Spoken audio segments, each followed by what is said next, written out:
Hello everyone, my name's Dave and I'm the developer of Seconds in Space.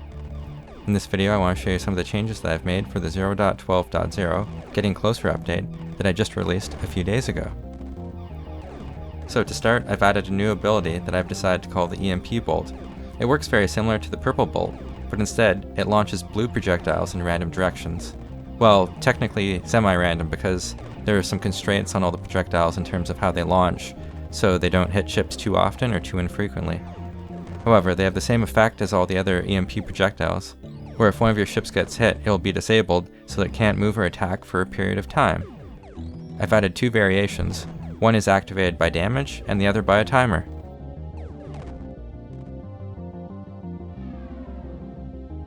Next, I've added a new star map that I've decided to call Variants.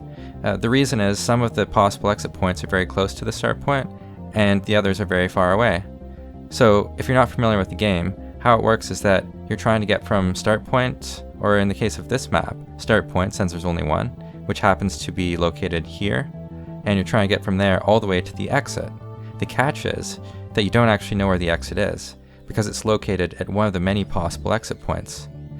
So with this map, here, here, here, and here. So basically, because some possible exit points are very close to the start point, and others are really far away, this means that the distance you'll have to travel to find the exit will vary quite a bit, and quite a bit more than the other maps in the game so far. So therefore, I think the name Variants makes the most sense and describes the map really well. I've added two variations, both a short and a normal length one. Next, I've changed the way that enemy turret abilities are selected. In the previous version, the selection was fixed on the first two difficulty levels, and after that, you were able to select from a few different options. In the original version way back, there weren't any options at all. They were pretty much just picked at random. I think the previous method was a big improvement over the original method.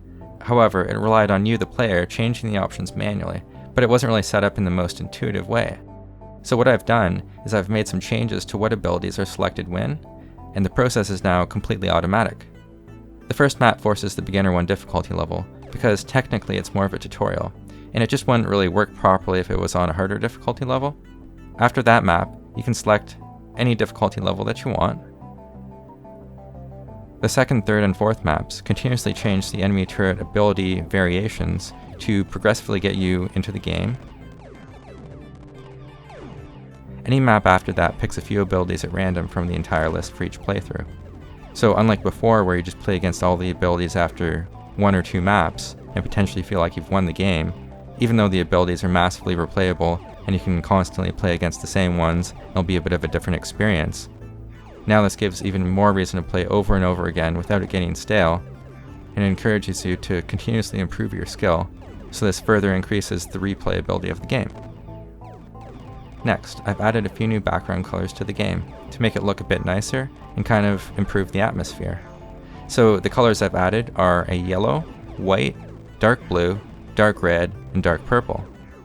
By adding new colors to the game, it creates more diverse backgrounds, not only because there's more in quantity, but I've added new colors that weren't there before, and some of them were dark where before they were only the bright versions. So overall, I like the way that they've turned out, and I feel like it makes the atmosphere of the game a bit more diverse, more polished, and more complete. I think that covers the update pretty good. If you haven't already got the game, feel free to check it out. There's a free demo available at the moment. You can also add it to your Steam wishlist if you're interested. I'll leave a link in the description for you to both the Steam page and my website. Let me know if you have any suggestions or thoughts in the comments below. Well, thanks for watching. Don't forget to like, share, and subscribe, and I'll see you in the next video.